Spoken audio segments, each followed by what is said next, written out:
SDF पार्टीको त्यहाँ कन्भेन्सी executive लेभलको अफिस खोल्ने कार्यक्रम थियो। अनि त्यो अफिस चाहिँ एसडीएफ सरकारकै पर्मिसन लिएर हामी खोल्दै एसपीले पर्मिसन दिएको थियो हाम्रो त्यहाँ मिटिङ गर्ने पार्टी खोल्ने। तर त्यो पार्टी खोल्नको लागि मान्छे भेला भएपछि एसडीएफ पार्टीले बाटो ढुकेर हाम्रो त्यहाँ जाने मान्छे हेरेर रोके अनि मिटिङ भेन्यूको छेउमा पुगेकाहरूलाई चाहिँ ढुकेर 200 जना एसडीएफ पार्टीका भाडाका गुण्डाहरू र त्यही क्षेत्रका 2-4 जना नेताहरूको नेतृत्वमा चाहिँ कुटपिट गर्यो। हाम्रो एसडीएफ पार्टीको 15 जस्तो गाडी ढुटो बनायो र हाम्रो पार्टीका युवा नेता अरुण लिम्बू, रिक्जेन नर्बु भोटिया, अविनाश याका, त्यहाँदेखि हाम्रो सीएलसी प्रेसिडेन्ट सुखराज लिम्बू, विचित्र थापा, सतीश मोहन प्रधान भाइस प्रेसिडेन्ट हरूलाई श्रीकृष्ण प्रकारले कोटपिट गर्यो। अनि अरू हाम्रो मान्छे प्रायः प्रायः त्यहाँ जानेहरू 50 जना जतिले ढुङ्गाले लागेको छ।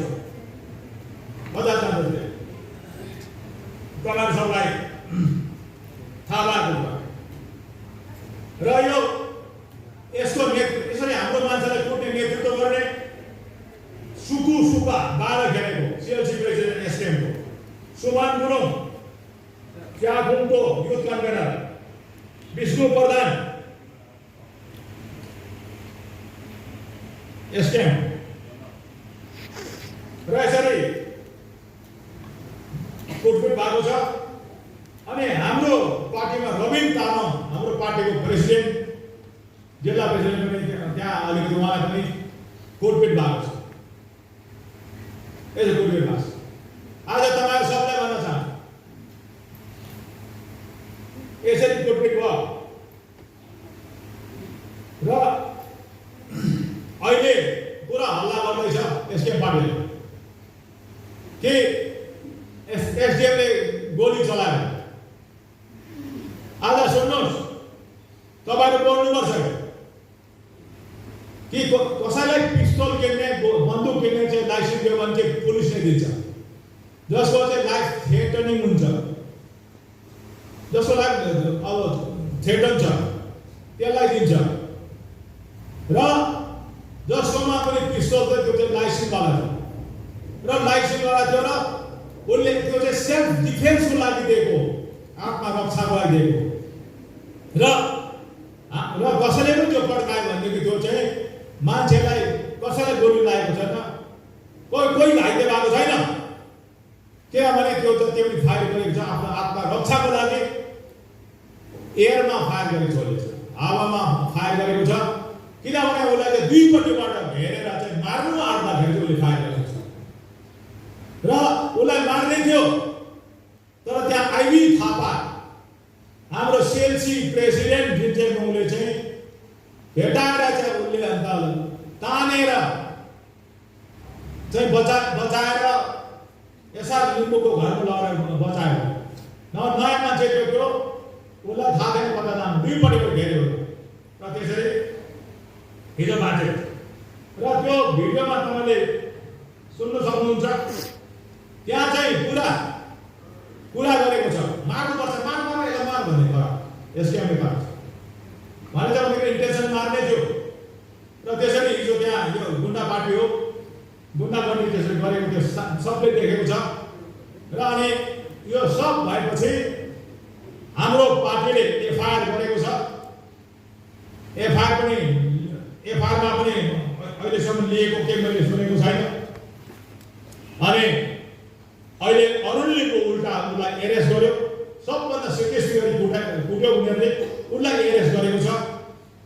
र अस्पतालमा ट्रिटमेन्ट गर्दा गर्दै जाति नभइकन अहिले खानामा बिहानै पुलिसले लिएर गएको छ र यसरी यस्तो खालको बर्बर अत्याचार यति साह्रो अन्याय अत्याचार भइरहेको छ सिक्किममा र आज तपाईँ सबले बुझ्नुहोस् अरुण लिम्बूलाई आज खानामा लगेको छ अर्को रिक्टिङ नबु दोर्जी भुटियाको टुङ्गो छैन कहाँ छ अर्को अविनाश यापाको अहिले नाम निशान छैन कहाँ हो यसले मारेर फ्याँकेकै हो एसकेएम पार्टीले कहाँ हो थाहा छैन र यसको सम्पूर्ण जिम्मेवारी के भयो भने चाहिँ एसकेएम पार्टी र वर्तमान सरकार हुन्छ र यो सबै जो भइरहेको छ आज तपाईँहरू सबैले बुझ्दै जानु यसको सम्पूर्ण जिम्मेवारी चाहिँ एसकेएम पार्टीले लिनुपर्छ यो चाहिँ आज यो सिक्किममा सरकारले जो गर्दैछ सरकारको काम हो कि जनताको ज्यान मालको सुरक्षा गर्नुपर्छ सिक्किममा डेमोक्रेसीलाई चाहिँ चलखेल गरिदिनुपर्छ सिक्किममा डेमोक्रेसी फङ्सन गर्नु पाउनुपर्छ यहाँ पोलिटिकल पार्टीले मिटिङ गर्नु पाउनुपर्छ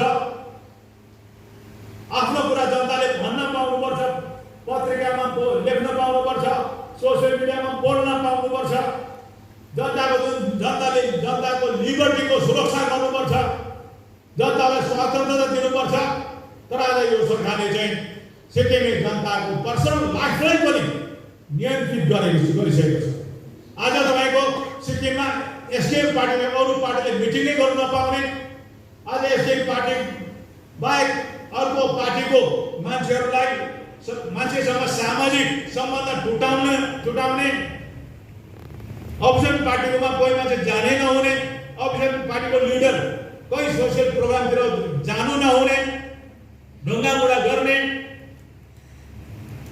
तपाईँको भिक्टिमाइज गर्ने कामहरू आज भइरहेको यो के हो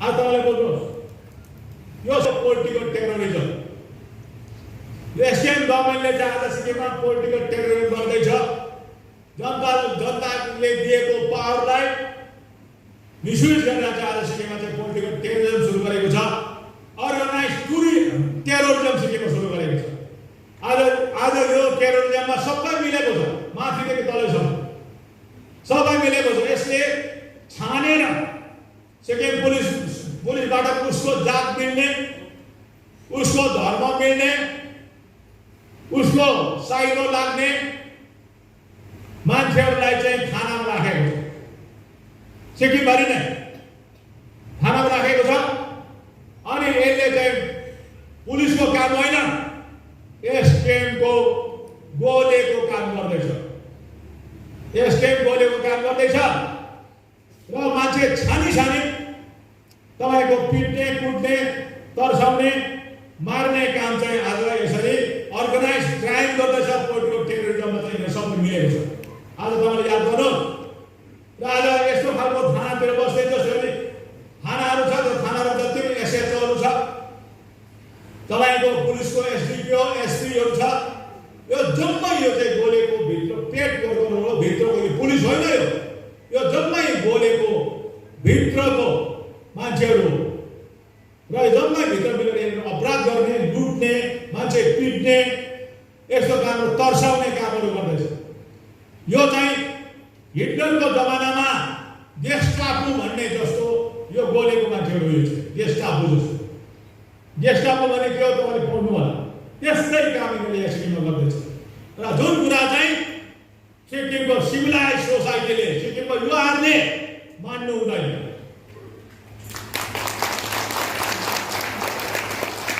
किनभने सिक्किममा चाहिँ सिक्किमेको राज हुनुपर्छ सिक्किममा कानुनको राज हुनुपर्छ सिक्किममा जनताको राज हुनुपर्छ पुलिस जनताको हुनुपर्छ सरकार जनताको हुनुपर्छ तर सरकार गोलेको टिमको मात्रै अहिले छ यो गोलेको टिम हो सिक्किममा जति अपराध हुँदैछ जति मान्छे कुटिँदैछ पिटिँदैछ जति सिक्किममा भ्रष्टाचार हुँदैछ जति लुट्ने काम हुँदैछ जति डाकाडाल गर्ने काम हुँदैछ जति अपराध हुँदैछ यो सबै गोलेको टिमले गर्दैछ गोलेको टिमले 2021 को एसडिएफमा गोलेले के गरेको भाषण नाम्चीमा तपाईलाई थाहा छ मेरो टिम तयार छ अन्डर एसेप्ट नगर्नु भनेको अब छोड्दैन मेरो टिमले, अन्डर एस्टिमेट नगर्नु, मेरो टिम तयार छ। यही हो टिम चाहिँ, यही हो टिम। यो आज जति स्किममा बोलेको टिम किन यत्रो शक्ति गर्नु? अहिले मान्छे मार्नु, मान्छेमा अहिले मार्दैछ, मान्छे पिट्दैछ, खुलेआम तपाईँको भ्रष्टाचार गर्दैछ। किन? खुलेआम मान्छेलाई धम्की दिँदैछ। किन? किनभने त्यो जम्मै बोलेको टिमको मान्छे। अहिले सिक्किममा जति गुन्डा छ, भट्टु छ, बदमास छ, जति पनि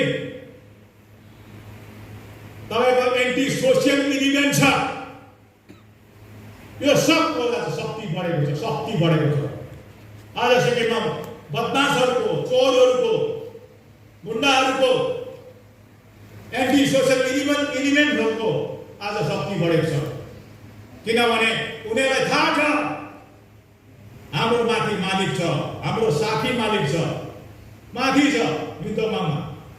जस्तो गरे पनि, मारे पनि, पिटे पनि, चोरे पनि, लुटे पनि, गाडी फोडे पनि, कालो झन्डा उठाए पनि, ढुङ्गा हाने पनि हाम्रो सरकार छ, मालिक माथि छ, पुलिस हाम्रो छ र हामीले निकालिहाल्छ भने आँट आएको छैन। आज सिक्किममा यसरी हत्या हुँदैछ। कहिले सुन्नु भएको थियो डक्टरको हत्या भएको? सुन्नु भएको थिएन। आज सिक्किममा हेर्नुहोस् त, हत्या बढेको छ, हिंसा बढेको छ। आज सिक्किममा सबै नराम्रो कामहरू, दुई नम्बरी कामहरू बढेको छ। रूप जम्मै ढालिँदैछ। किन यस्तो भयो? किनभने हिजोस्ती गोलेले अरुणाचल प्रदेशमा गएर उहाँले आएर के भनेर स्टेटमेन्ट दियो? सिक्किमको जनतालाई पुरा मन्त्रीमण्डल टिम लिएर गएमा पर्यो। किनभने त्यो चाहिँ हाम्रो चाहिँ स्टडी कुरो अरुणाचल प्रदेशबाट अब सिक्किमले सिक्नुपर्छ। एसडिएफ सरकार हुँदाखेरि चाहिँ नर्थ इस्टले सिक्किमबाट सिक्दै थियो। एसडिएफ सरकार हुँदाखेरि सारा संसारले सिक्किमबाट सिक्दै थियो, वर्ल्डले सिक्दै थियो सिक्किमबाट। तर हाम्रो सरकारले अब 3 वर्ष बादमा चाहिँ अब सिक्किमले अरुणाचल प्रदेशबाट सिक्दैछ। अरुणाचल प्रदेशबाट के सिक्यो? सिक्किमले के सिकायो? अहिलेसम्म वर्तमान सरकारले के सिकायो सिक्किम जनतालाई? सिक्किमको रूप चाहिँ जम्मै ढाल्नु सिकायो, सब रूप ढाल्नु सिकायो। अरुणाचलमा मात्र त्यसरी रूप ढाल्छ, जम्मै नाङ्गै सिक्किमको रूप भएको छ, यो सिकाएको छ। अनि किन जानुभएको थियो मुख्यमन्त्री महोदय यसमा टिम लिएर? त्यहाँ चाहिँ मुख्यमन्त्री महोदयले चाहिँ उहाँको आफ्नै गोजीबाट चाहिँ त्यहाँ 5 करोडभन्दादेखि अझै बेसी खर्च गरेर चाहिँ एउटा गुम्बा बनाउनु भएको छ। गुम्बा बनाउनु भएको छ। अनि त्यसको ओपनिङमा जानुभएको थियो।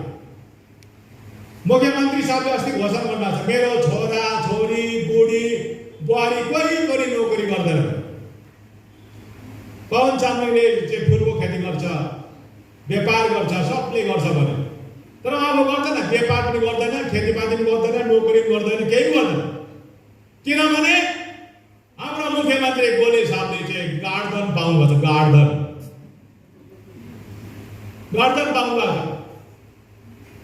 त्यसैले गार्डन पाएको चाहिँ उहाँले चाहिँ के गर्नु परेन? नोकरी गर्नु पर्यो। नत्र जिउनुलाई नोकरी गर्नु परेन।